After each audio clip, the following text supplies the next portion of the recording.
Welcome to our podcast, Inspiring Living, with me, Mark Candelaria. I am an architect, blogger, traveler, chef, father, and husband. I am the founder and now partner of a fabulous 20-person architecture firm specializing in high-end residential architecture, designing amazing homes across the country. We have hosted tours over the last 20 years to Italy, Spain, and soon Napa. And in the course of all this, I have met a lot of interesting people who truly inspire me. We are excited to now be in our second season, and our podcast is about all the opportunities that are right there in front of us to inspire living. Yes, we will talk about architecture and design, but every week we will venture to all sorts of topics that will inspire you, teach you, and motivate you to inspire living every day. My guests will include a wide gamut of amazing people, from those in the design industry to clients to real estate professionals, chefs, artists, sports figures, and philanthropists, and people who just flat out get it. So sit back and enjoy, and let's have some fun exploring all the opportunities that are there just waiting for us. Please subscribe and get ready to be inspired every week. Okay, as my dad says, here we go. Welcome everyone to our podcast, Inspiring Living. We are wrapping up March, and April, here we come, and we are so excited for so many reasons. First, we were able to get the entire Candelaria design crew back in the office on Friday for a staff appreciation brunch that me and several from the team prepared and served an entire brunch featuring avocado toast and poached eggs, which we made with the hollandaise sauce we learned how to make in our virtual cooking class from last weekend. And we made chicken and waffles, and yes, we had a Bloody Mary and mimosa bar. I'm not really sure how much work got done Friday afternoon, but I think we were still pretty darn productive. So I think we had a lot of fun. It was great to get everybody back in the room and back in the office and just feel that energy and life. And yeah, working from home virtually is good and it's productive. It has its aspects and its fine points. But I'll tell you, there's something about getting everybody together. That energy that comes from that it's pretty remarkable and pretty great to see it again. So we're very happy to be back at it, and I'm sure we'll just do some kind of hybrid going forward. But like I said, I love seeing those smiling faces, seeing everybody in 3D and not on Zoom. So not only were we celebrating the fact that we were all back in the office since March 13th of last year, but we also announced the selection of our Jeff Kramer MVP of the year. Well, this year we had co-MVPs. How's that, huh? Yes, 2 MVPs this year, and we are proud to honor project architect Rebecca Rowe and our director of lasting impressions, Janice Rantanen, as our 2021 co-MVPs. We will get them both on our podcast, as both of their journeys to Candelaria design are quite interesting and definitely inspiring. Both ladies are amazing, hardworking, and totally dedicated to our Candelaria missions and values. I congratulate them both, and they are definitely well-deserved. Okay, now on to our podcast this week. This week, my guest truly is one of my best all-time friends, the best man at Isabel and my wedding at Lake Como in Italy, and someone who I have collaborated with for over 30 years and almost 40 years in the design of our homes and projects. This week, our podcast features renowned lighting designer Walter Spitz of Creative Designs in Lighting.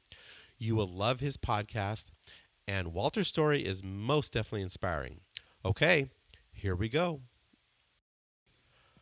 Our guest today is Walter Spitz, who is the founder, principal, and senior designer of Creative Designs in Lighting right here in Scottsdale, Arizona. Welcome, Walter. Thank you. Glad you're here. I'm glad to be with you. Anywhere Mark is, I'm glad to be with Mr. Candelaria. Well, we should have been recording the last hour because we did some good catching up before we started the podcast. Mark, we were very young when we started our career. Very young. We're still young.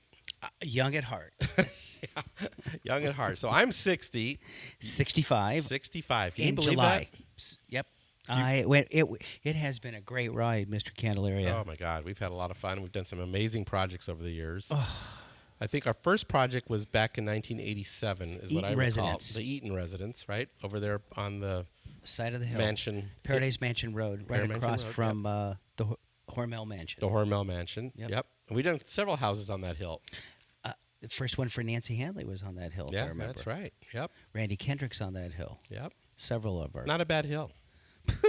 Great hill, great views, great part of town. Yep. So tell us about Creative Designs in Lighting.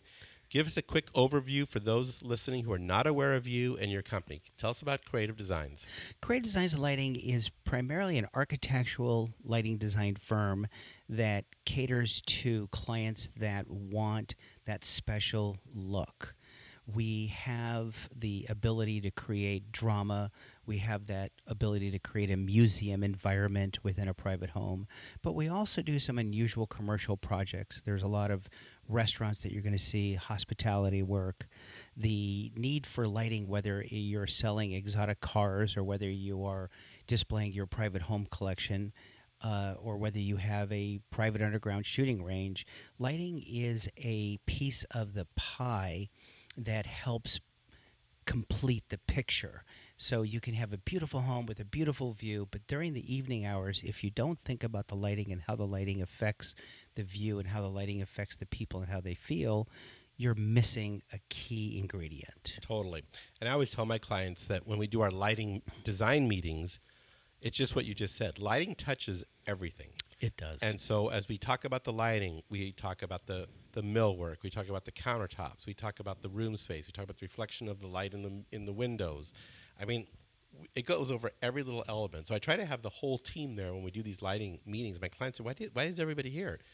You'll see. And then after the meeting, they go, wow, we talked about every little inch of this house, didn't we? I said, yep, that's why everybody was here. Mm-hmm. So Yeah. I get it. And I think I know my clients who have used you totally get it. So I can say the biggest compliment that I feel is when a client calls me up and said, you did my house in 80-something or you did my house in 90-something. We're downsizing. Can you come and do a small project? right. Or we're doing another lake home in the middle of nowhere. Can you come and do my second and third home? Yeah. The families have been fabulous to me. Yeah. I was telling someone this story the other day. I have a client that one of my first meetings I ever sat in with George Christensen back in 1982 was the Van Houten residence. Uh-huh. And I remember sitting in those meetings, and his little boy would sit in the corner, and they'd ask him questions like, oh, Dad, can I put a skylight in my room here? And we're like looking at him like, wow, this kid's pretty sharp. Well, fast forward 30 years later, I'm designing that little kid's house up on Mummy Mountain. Good for you. Now, how cool is that, right? That's really, really Yeah. fabulous. So Yeah. now whether I design the house for his son, I don't know if I'm going to make it that long, but it's possible. It's highly possible. It's You never know. Okay, Yep. so you have a beautiful showroom in Scottsdale that I just had the pleasure to visit the first time ever a couple weeks ago with clients for a project we were doing in Kansas City.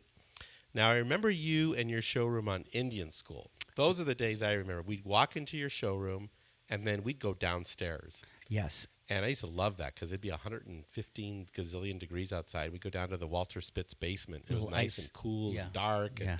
we'd hide out. The Wi-Fi wouldn't work. But it was like an ice but your cavern. but your phone wouldn't work. So, Yeah. but yeah, it was awesome. It's a different environment. The original studio that was on Indian School Road I had for 27 years. Wow. It was a studio that I put together that, believe it or not, revolved around first, at that time, Mattel Toy.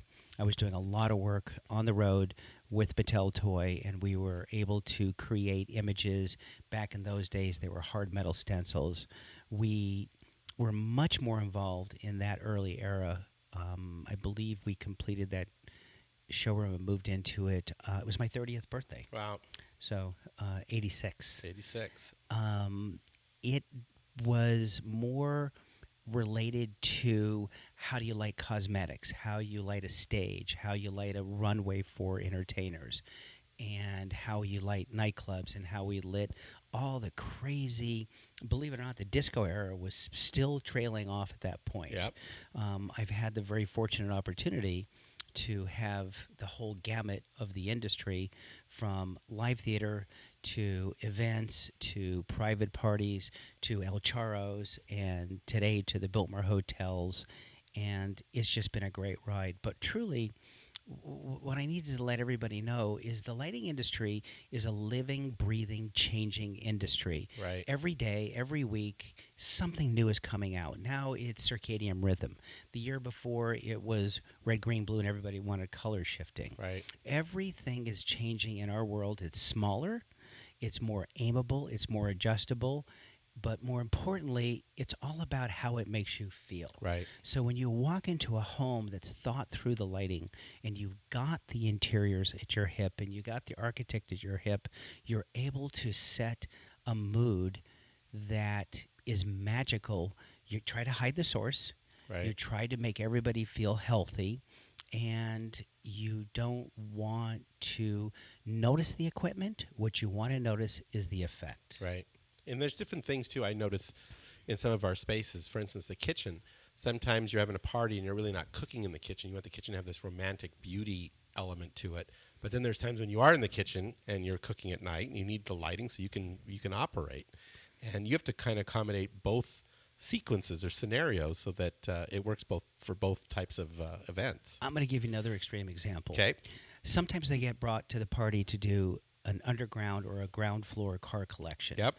And I always say to my client, is it just to store cars? Right. Well, no, we're going to have dinner parties down there. Okay. So it's not only to store the cars, it's also to have an event down there. Sure. And is it possible that you're going to have a specific car that really means the most to you? Let's find a primo location for them. Yep. So the kitchen is no different than the underground private garage or somebody's. Well, this is our project in Kansas City. It's exactly, I remember you saying that a couple of weeks ago. That's exactly what we have. We have an underground garage, and right next to it, we have a underground bowling alley with glass between the two. Yeah, and I said to the client, this is an awful lot of real estate for not to be able to have an event or a dinner party or a wedding or whatever has to happen down there. So we try to prepare, whether it's your kitchen or your master whatever entertainment space, that it can be multifunctional. Right. Your backyard, when you're home with your wife and you're enjoying it, wants to be romantic, it wants to be pretty, it doesn't require a whole lot of light. But if you have 10 people at that dinner table outside and you have somebody cooking at the barbecue, all of a sudden there's a lot of tasks going on. Right. So yes, it wants to be beautiful, it wants to be romantic, it wants to be moonlighting, but there are multiple functions in a lot of rooms. One of the things that I always tell my team as we're going through the process is first find out what the function of the room is. Nobody just uses a living room to play the piano and look at artwork. Right. That living room could be a study room. That living room could be a Bible study classroom. Right. There's many things that we have to know. But going back to the crazy world that I live in, which is lighting and how fast it changes, the big moment today is everybody wants to feel the lighting is natural in their room. I hear that whether it was back in the 70s and 80s and 90s, getting a haircut, I wanted my hair salon to look natural. Well, here's the reality. Well, you mentioned the circadian rhythm thing, too. And that whole thing is a whole new science. It's a new science. We were doing it for years now in dementia care facilities and Alzheimer's facilities is where we first were introduced to it. Interesting. So if you can imagine one of your parent sitting in the room all alone quietly for 12, 24 hours a day, what you want them to feel like is in the morning, it's bright, it's crisp, it has a much cooler color temperature to it, and at night it's softer, but it has a warmer color temperature to it, which is calming. Right. So after we learn that process through the dementia care and Alzheimer's, we started to take it to the private schools. And the private schools, what they taught us is when the kids start out in the morning and they're getting their studies done and it's bright and sunny out, they want the classroom to be bright and white. Right. After recess, it's very, very, very important we tone the color temperature of the room down so it calms the actual students down. Yeah, it makes sense. It's I remember when we came off the playground, we were hyped up, man. yeah, lighting is as much of a science as it is an art today. Yeah. Well, and I can imagine, too, in the commercial retail environment, I mean, think about how lighting can affect your mood in terms of making a purchase or being excited about the product you're seeing. And, you know, restaurants, the food, how does it look? How do people look in the restaurant? I mean, the whole thing is so subconscious in how it affects all of us. Right. A chef told me a couple nights ago, Christopher, who you're going to be interviewing, I want the same color of light where I prepare my food as where I serve my food. Interesting. So I don't want the cooking counter and the stove and the grill to be this bright white light. I want it to be the same color of light and the same quality of light that my patrons eat dinner An over. experience, yeah. Yeah. So lighting has evolved a long way from the car lot with the stringer lights and the bare light bulbs everywhere. Today, it is a science. We pull them in at a car dealership with 100 plus foot candles with a very white light. By the time they get into the car showroom, by the time they get into the closing room, the light level has been dropped to about 50% of that, and the color of the light is much warmer, making the person making the purchase Yep. feel more comfortable. Right. And that's what So we're talking about. yeah, there's a whole design philosophy now that we put to lighting. The thing that I really enjoy the most are these complicated residences. There's everything We in don't the give you world. any of those ever, do we? Yes, Mark, you give me those every day. Yep. In those residences, you can have a salt room, you can have a gun room, you can have the most amazing art collection. You can have all the different needs, hair salons, and Shooting ranges. you name it. Yeah, we've In a done 'em. complicated residence, you have all that. Um, Today's world of LED and color shifting has become very common. So if I was to suggest to a client today, what do I do in my beach home? Most of the time, if you think about these big homes with all these windows, there's so much natural daylight coming in, Right. they don't even use the lighting during the day. Right. But at night, when the light comes on, it wants to be romantic, it wants to be pretty, And you want to be able to see out. and you want to be able to see outside. There's a couple of tricks to that I want to share with the world. Basically, it's equally as important to crank the light level as high outside as it is on the inside. And it's the most important piece of that puzzle is the wall behind you. So if you have a spectacular view with the mountains and the trees and all the lushness, the one damage you're going to get is the what is happening behind the How window. intense it's lit behind you. Yeah, behind you is going to be a reflection in the mirror. Yep. So you got to tone down the wall behind you and crank up the walls on either side of you, or heavily do an indirect. And get the lighting on the outside. You So got to do the lighting. that window does not become a mirror. It's layers. You Yep. got to put lighting immediately outside the window, and then you have a darkness, and then you go way back to the background, way out there, to light the distant area behind it. Yep, you nailed it for sure. Yeah. And that's why we love bringing clients to you, because I think, they just think of putting a light bulb in a socket and, what do I need a lighting designer for? And we try to explain that to them. And once they kind of get into the process, then they realize, wow, okay, I see why you did this. And I'll give you another great example. The master closets. yeah, The Yeah. master closets have become a boutique of beautiful things to illuminate. yeah. The makeup stations. Well, they're becoming a place to entertain. Even I mean, we're putting full bars in closets. Yeah, yeah. So- But now let's talk on the other side of it. I learned a lot in my early on career doing churches. Interesting. So when you come into the lobby or the narthex, And you did a lot of churches with us when I was at CCBG. A lot. That's what cut my teeth, was doing all these Catholic churches. Right. I learned the definition of a crying room and how you have to light it. I learned the definition of the Stations of the Cross and how you have to light them dramatically. At the same time, you're reading a book with little itty-bitty script. Right. And so you need a high light level on a horizontal plane. You don't need a high light level on a vertical plane. Yeah. So there's just it's never stop learning. Yeah. And every space, every building has its own idiosyncrasies that makes it special, and how you have to light it to make it all work. Well, we talked about one earlier, Christopher's Restaurant. Right. It is a black environment. The ceiling is black, the walls are black, the table is black, the counters are black, the bathrooms are black. Everything about this new restaurant is the view, the view, the view. Right. So whether you're sitting in the, It's background to the view. it's incredible. Yeah. Everything is glass surrounding you. So if you look through the windows on the roof, you can see the eucalyptus trees. We made sure we lit the trees, so when you're in the restaurant having dinner, you can see past the glass. Yeah, it's cool. When you sit inside the building and you have this amazing view, the reason why Wendell and the team, we all sat down and said it's black tablecloths, it's black china, because we don't want anything distracting the view. Interesting. That's cool. Well, I can't wait to go there. I mean, he's one of my favorite chefs, and the restaurant, we were talking about the kitchen earlier and the chef's table back there. We got to get a group together and have a little celebration there some night. It's a team effort. It is a team effort, isn't it? You have a client that is willing to and has sensitivity to quality, whether it's fabric or furniture or art or a restaurant or an ambiance. You have the lead team member is the architect putting the envelope together and giving us a stage to work with. Yep. Then you have the interior designer that's a part of the process as far as the colors and the fabrics, the materials and the textures. Yep. Then you have the infamous landscape architects. They give me an opportunity to feature the architecture and light the color that's off in the distance. And then you've got the lighting, which is part of the team as well. So. Yep. And then a builder has to put it all together.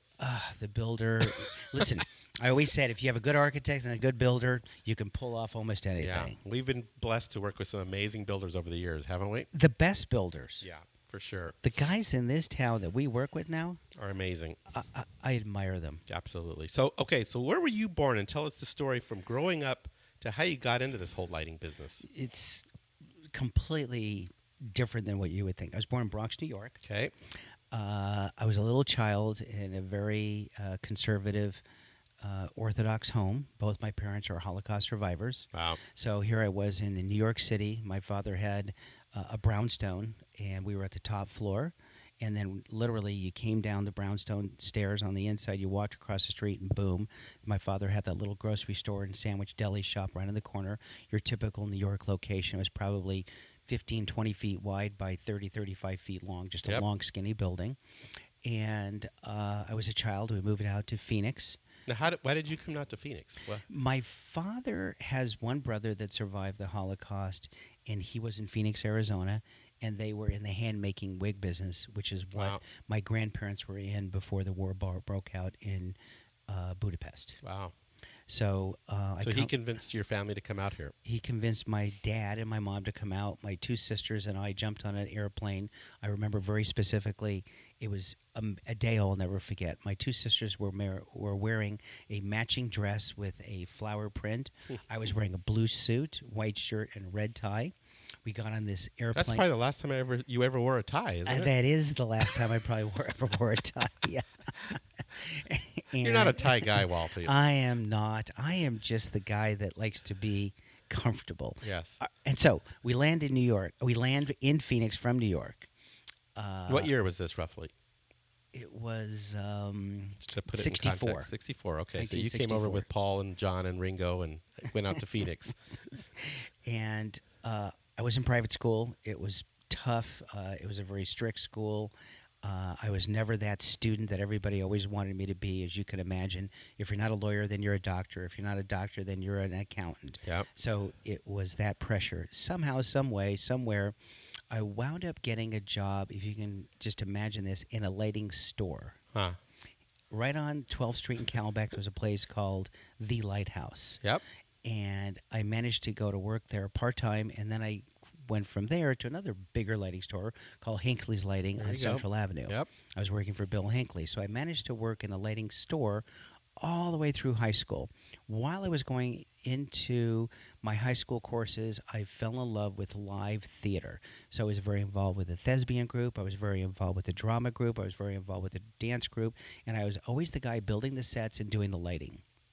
So if you wanted to know where I was during PE or during recess or during lunch, I was always in the theater. Okay.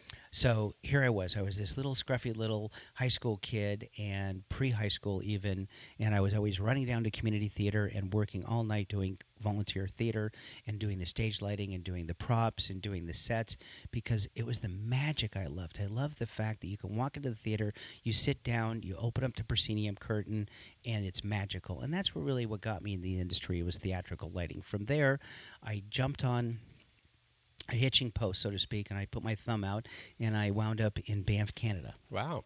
So in 1975, 1976, 1977, I was up in Banff, Canada, and I was working for the ballet company, Royal Winnipeg Ballet, Trocadero Ballet, and I was doing lighting for the ballet. And that taught me the seriousness of creating the illusion of drama and theatrics. If you think about lighting a ballerina on a blank stage with a big, big cyc behind you Yep. is about creating the magic. If it's serious and deep, it's a red background. If it's bright and sunny, it's a yellow, golden background. And so I learned at it early on that I can take the audience with the entertainer and I can change the mood with the lighting. Interesting.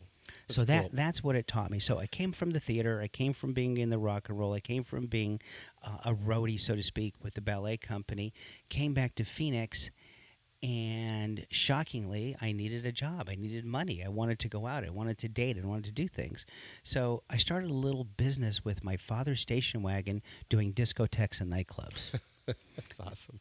It was amazing. Huh. So for years, what I did was I had a disco lighting business, Yep. and I started to hire people, and I started to use my father's station wagon, use my father's big vans, and I created Creative Designs and Lighting in 1978, Wow. and here we are, 44 years later, almost. That's a great story. So just hands-on, learning it, just doing it, and learning as Just you go. doing it, and every time I did a bar, I made a mistake, and every time I did a club, I made a mistake, and every time I did a first big home up in Chandler or wherever for whoever, I learned on every opportunity. And I got to tell you, my clients loved me and gave me an opportunity. Yeah. They gave me a chance. Yeah, you never walked away from the problems. You just always faced them and learned from them and made your clients happy, That's life. right? That's how we still do it. I mean, That's none of how us- we do. What Jerry Colangelo always told me is, Mark, no one bats 1,000. So it's what you do with those bad hits, what you do afterwards, and that's he's right. He's totally right. Yeah. As I told you earlier, every day is a learning experience. Every day we get better at our job. Every single client in our past history, I've either learned how to handle it on the business side or learned how to handle it on the lighting side to make it a better project. Right. I'll say it again, though. It's the team. Yeah. It's just not the architect. It's just not the lighting guy. We all need talented people around us. Yeah. And we've been through the ups and downs in this cycle. I mean, you and I've seen the booms and busts of 87 and then 2008. And I know we had a big project that we kind of pulled us out of the whole debacle of 2008 was the El Charo project. Yes. Which was just such a great project. Talk about a great team. That was a perfect project at the most opportune time that really pulled a lot of people through. It started out with a perfect owner. Yeah. We had a client that was sensitive to what you do, Yeah. what I do, what at that time I think it was Jeff Berghoff did, Yep. and Jerry Meek, the builder. And Donna here was Valone. Donna Valone. Here's a client that said, I want to do it. I want to do it right. And this is a timeless piece of property. And so whether it was the parking lot lighting that when you first enter off the street, or whether it's the dining room lighting or the pavilion where you rent the ballroom, this client wanted to do it right. And we were all hungry without work. Oh yeah, it was tough times. And you mentioned, I mean, the owner was Jackie Dorrance, and what a angel she was and is, and Still just- is. Yeah, just a great lady to work for, and just a great spirit. So we were very fortunate, and it was complicated. We had to deal with the city and photometrics and shielding the light, and those are all the other aspects that we haven't even spoken about that you have to delve into. I have to tell you, through my career, I've had to do everything from knock on people's private doors to deal with the light pollution coming into their windows. Gainey Village was one thing where we did the Gainey Village, the Spire at Flankloy Wright and Bell. Yep. I had to make sure, or the blue neon argon building in Chandler that was lit, the Western Savings Oh, yeah. building out there. Yep. Every one of those jobs, it isn't just about lighting. It's about learning to present yourself and put together a beautiful image of what it's going to be when it's done. That's right. So we recorded this podcast about a year and a half ago, That's right. and we're re-recording it now. When I recorded it the first time, the audio wasn't that good, and I said, "Well, let's do it again." Well, then COVID came, and that kind of put a twist in everybody's boat. And how did you guys get through the COVID thing? What was your first thought when it first started to happen with your business? Buckle up and grind down. Yeah, here we go. Right. Buckle up and grind So down. did you think? I thought everything was going to come to a grinding stop. It didn't. It was just the opposite. It didn't. People became in a hurry, Yeah. and they wanted their projects done, and they wanted it done now. And one thing that I saw that you got involved in was a lot of resorts that they were closed. And so they chose now's the time for us to upgrade, do all these things. And you got involved in some pretty big projects. Very large projects. The hospitality hotel industry shut down, and they obviously realized that this is their golden opportunity. So take one right now, the Arizona Biltmore Hotel. It started out as a simple project. COVID hit, and once they closed the doors, and we had the opportunity to revamp the original Rights Bar, revamp the lobby, revamp the pools, revamp all the property, the cottages. It gave us insight on how crude the building materials were, and how quickly these buildings are crumbling. Yeah. So here we are working in a building that's built in 1928, 1929, somewhere in that era, and we're trying to put technology in it so people can have beautiful lighting with beautiful control, minimal acne on the ceiling, minimal acne on the walls. And every day there, it's literally every day we're out there trying to figure out how to get from point A to point B, how to retrofit the new technology in an old building and keep it pure to the historic Right. nature that it is. That job, I learned everything. I learned everything from lighting to business to health reasons to code issues to asbestos problems. You start messing with buildings that were built in the 20s, you're opening a Pandora's box. Yeah. So And that's great. part of what's I think is great for what both of us do. I mean, I don't think there is a day that I go through where I don't learn something. Absolutely. Right? In that project, you're lighting the facade of the Biltmore Hotel. In that Right. project, you're lighting a spire in the back patio. In that kind of project, you're lighting public restrooms. You're lighting ballrooms. You're lighting banquet rooms. You're lighting every kind of space from retail to bars. Right. It's all in the hotel. So now that we're coming out of this pandemic, we're sort of starting to come out. I mean, one of the things I'm hearing a lot about is the supply chain, and things aren't coming now. Demand is starting to come back. There's not enough supply. Are you hearing that in your industry? Oh, that's true. I hear it from lumber to lighting fixtures. I Right. hear it from theatrical equipment that we're using on buildings to recess cans that go in private homes. When we take a project on, one of the biggest concerns is what's the timeline when you want the project done? And we have to cater to the availability of the equipment, and very quickly we have to size up the job um, and understand we may have to switch manufacturers and switch brands 2 and 3 times during the course of construction to make schedule. Right. There is no question. 2 things are happening really quickly in my business that everybody needs to know about. The technology today is like your iPhone and a TV. It's changing every year. Yep. So the procurement that we tell a client on big, complicated jobs are stage it carefully, because what I put in January of 2020 is not the equipment I'm specifying in January of 2021. Well, and that's why I don't like doing lighting designs anymore. I mean, I can show where I want a can, but in terms of what is that can, what light bulb am I putting in that can, how's it going to be switched? By the time I've learned it from you, a year later, it's already different. It's different. So it's like it's impossible. Here's what the listeners need to know. The color of the lighting, the CRI, which is the color rendition of the lighting, and how it changes with the dynamics of the daylight outside is all an important piece. Yeah. It Yep. really is. Yep. It's not as easy as it looks. Let's put it that way. It's gotten a lot harder. It's a lot harder. So let's talk about running a business. It's not easy, right? Tell us about your role now with Creative Designs and Lighting, and what do you see for the future of your business, let's say in the next 10 to 15 years? We talked about this a little bit when you first came over this evening. We're both in our 60s now. Yep. And we know how fast 10 to 15 years is going to go by, right?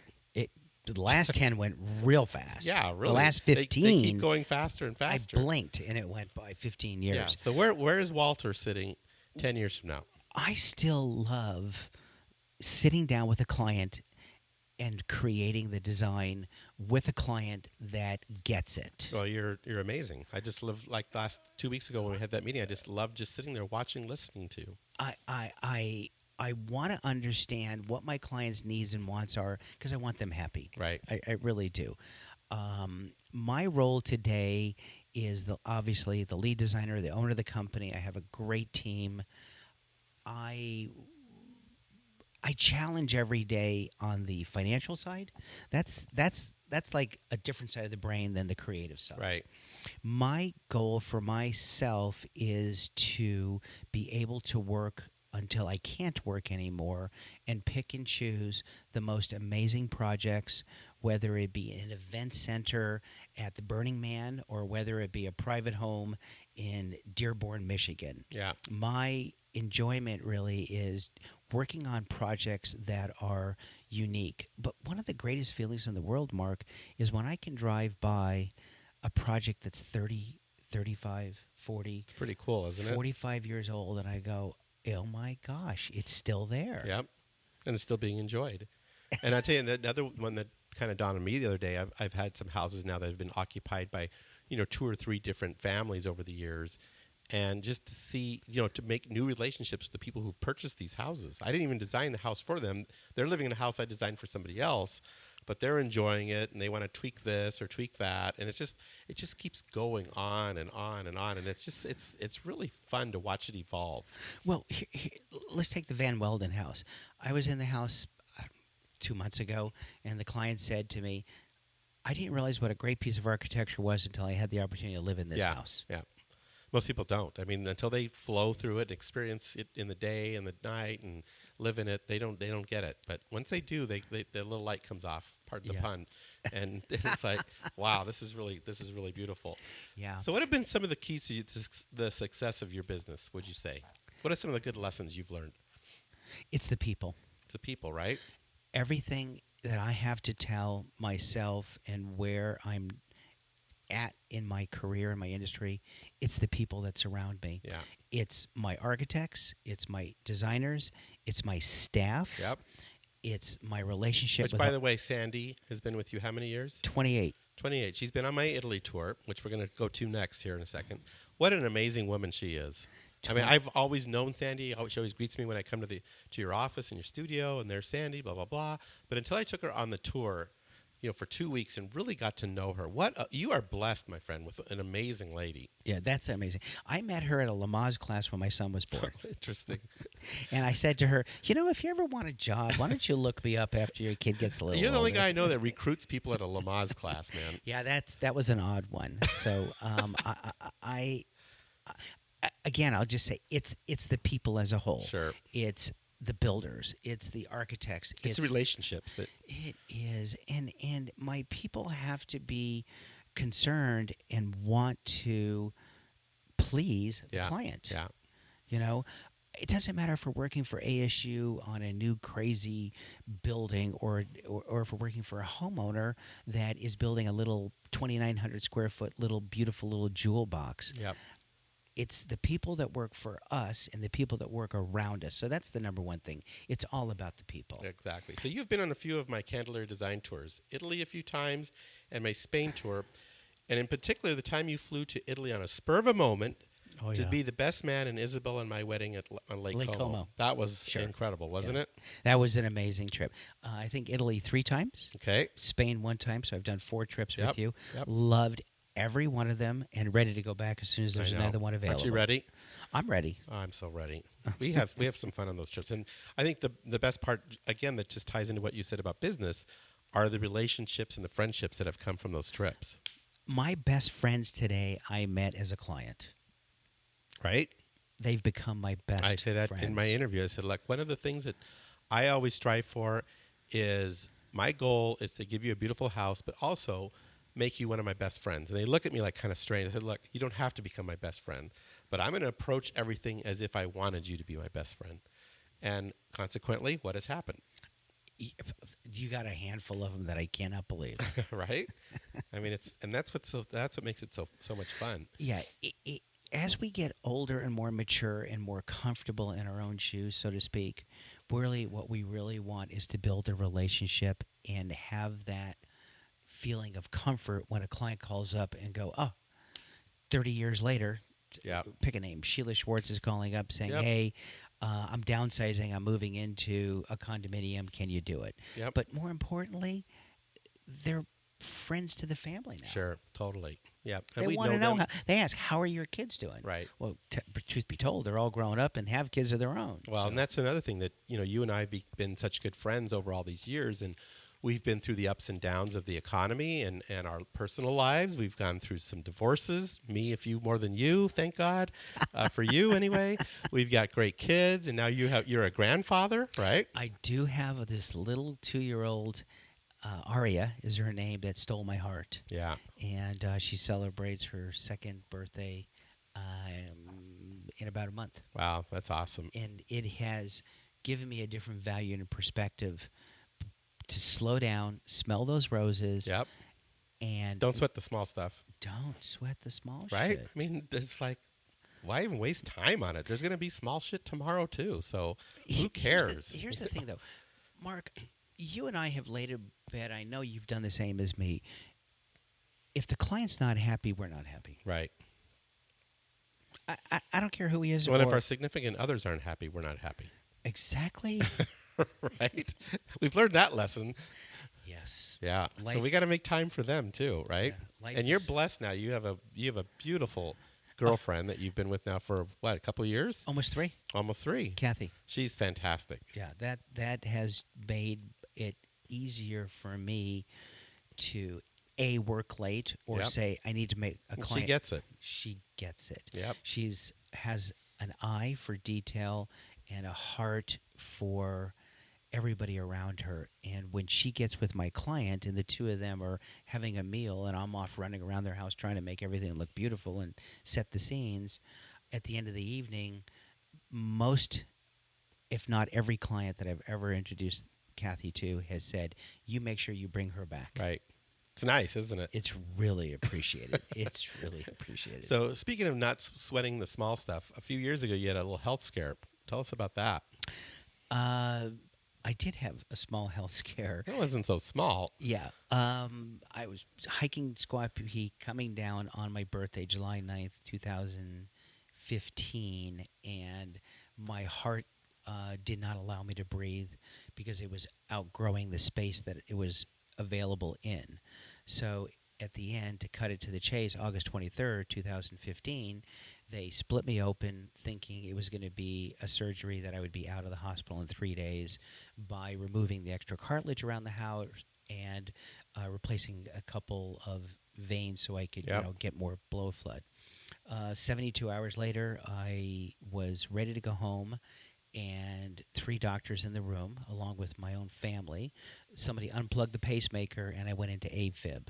At that point, I was gone. I understand that they brought me back, and they woke me up and said, "We have only one simple question. Do you want an artificial valve, or do you want a pigskin valve?" So we had a couple little funny jokes about it. Remember, I'm on so much morphine, I don't know what's up or what's down. And I chose the artificial valve, and so they went back in, and my lower valve had imploded when I was in ICU, and I Wow. spent, like I said, You're lucky you're here. I have to tell you, had I not had that implosion in ICU, had I not had friends like Jerry Bisgrove, had I not have a great team, I wouldn't be here. Yeah. And that does put things in perspective, doesn't it? I wouldn't have been here. Yeah. Period. There's no Yep. question. It wasn't my time. But again, here's the lesson in life. Don't sweat the small stuff. Mhm. Give 100% to the person you're with when you're with that person. Yep. Don't give them 90%. Give them 100% because they're with you for this moment. Yep. And tomorrow may not come. That's right. So There that are health no scare. guarantees. It does teach you that, doesn't it? Yeah. Yeah.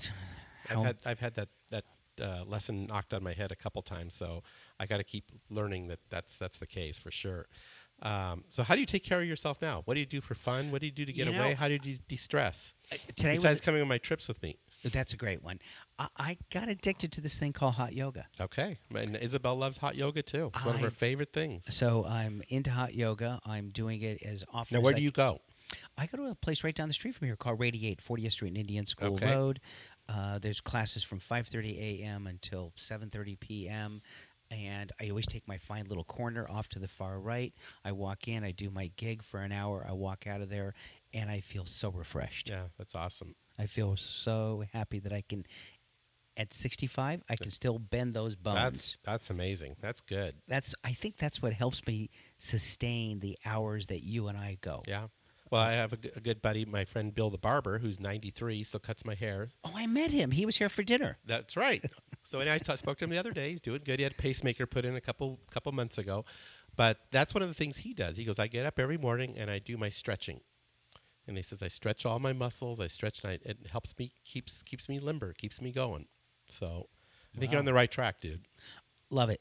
And then I'm also still an adrenaline junkie. If you guys remember, I love, love, love water skiing. Yeah, you love your boat, don't you? Boat's sitting at Lake Pleasant. It's ready to go. It's a ski boat, and I've been on it a couple times. It's been a lot of fun. It's like a mini vacation. Yeah. Well, you just go up there and you just get away for a few hours, right? It's a mini vacation. That's all I good. can tell you, buddy. Yep. So what are some of the goals and dreams going forward? Okay, after everything you've said today, what is Walter? What are some of the dreams? What are some of the things you want to still accomplish with your life that you've got left? I want to spend some time in Israel. Oh, you were there not that many years. What, Yep. about a year or so ago? Yeah, I was there, and You came back. I remember you were jazzed. it's I'll go with you. I know Isabel wants to go. it's have a lot of in-laws there now because my son was living there, went That's to right. school there, married a girl from there. You know who else was there? Was Berghoff. Berghoff was there not long ago too. Is that right? And he came back the same way. He went to the Bethlehem and some of those places, and that's where Isabel wants The to Great go. Wall. We should get a group and do it. It's a life changer. What does Wally want to do? Wally, I actually love my job. I truly have to tell people I'm the luckiest guy in the world. I get to do what I love, charge money for it, and spend my evenings with my clients. Yeah, it's not bad, is it? No. I know. I love it too. It's the same thing. It's my life. It's what I virtually have been doing since I was 5 years old. Yeah, I So, love it. That's good, man. You look great. I love every moment I ever get to spend with you. We always have a great time, Well, thanks. I'm just whether me. it's work or just coming over for dinner. Hopefully, you're coming over for dinner tomorrow night. Tomorrow night. Yeah, we got Let's do it. some good old friends in the house, so you're part of that crew. So thanks for joining us today. I'm really glad we redid this. I think this one turned out much better than the first one. Much better. Right? I've gotten a little bit better at this now that I'm on like podcast number 75. So isn't that crazy? So how do our listeners find and connect with you and your company? The company name is Creative Designs and Lighting. We are located in Scottsdale off of Greenway Hayden.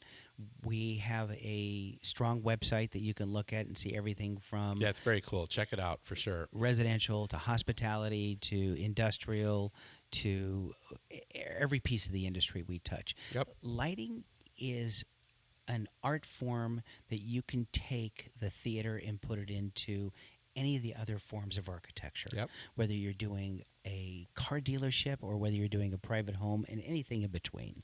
Lighting is an art that is something you can mold to each individual. Some crazy person asked me one day if I could light the side of Camelback Mountain for them. I'm sure you could. But with my theatrical background, my engineering team, and myself on cue, we can light it up. Yep. And so be it. Well, you do. You're a magician for sure. Absolutely. Thank you for saying that. You can find you on Instagram too under Creative Designs and Lighting, and check him out. We'll put all the story notes and places you can check out Walter. You'll see him on our website all the time because we've been having lots of fun over the last 30, 40 years. So, If you think about how many projects you and I have done together. oh my gosh, that's a ton. It's a ton. And then you add these trips that we do and dinners, and we've had some good times. Table Mesa Road. Table Mesa Road, what's that?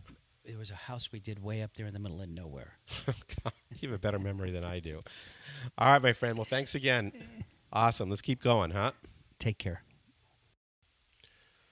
Thank you so much, Wally. So glad we redid our podcast. This was great, and I'm so glad we now have your story. I look forward to the years, projects, and adventures still ahead for us, my friend. We have some great podcasts coming to you in the weeks ahead, so stay tuned, and thanks for your continued listening. Next week, we have the amazing chef, Chris Bianco, and his story for our podcast, so stay tuned for that. Our podcast keeps growing nicely. Thank you also for the ratings and reviews. Remember, the first review we get dated March 28th or later will receive a free Candelaria collection pasta maker. So give us some love on those ratings and reviews, and make sure you direct message or email me that you posted the review so we can get you your pasta maker.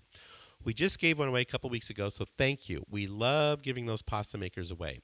We do our best to inspire living in everything we do, from our podcast to our cooking classes to our tours, and of course, with our Candelaria design homes. Okay, have a great week, everyone. Stay safe, and let's all live our lives with love, compassion, grace, and positivity. See you next week. Because Inspiring Living is all about the people and the organizations that inspire us, we are excited to have Monogram Appliances as one of our sponsors. Anytime we do a new kitchen or a kitchen remodel, Monogram Appliances are what we recommend to our client.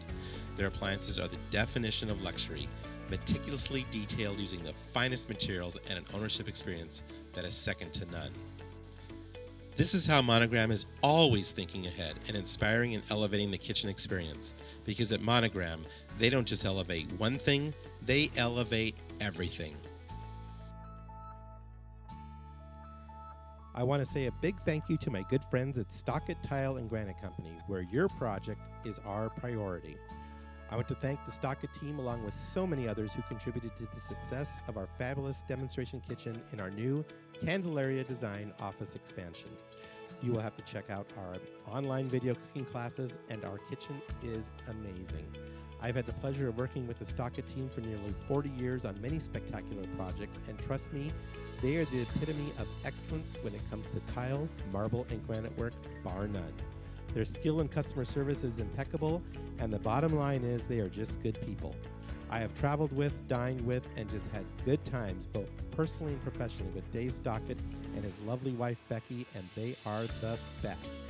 When it comes to your next tile and stone project, make sure Stockett Tile and Granite is a part of your team. Thanks for listening. We hope you enjoyed our podcast. We encourage you to write a review, screenshot it, and share it with your friends. Please instant message it to me and follow us on Instagram and Facebook. We thank you for listening, and we look forward to sharing more insights to inspiring living next week.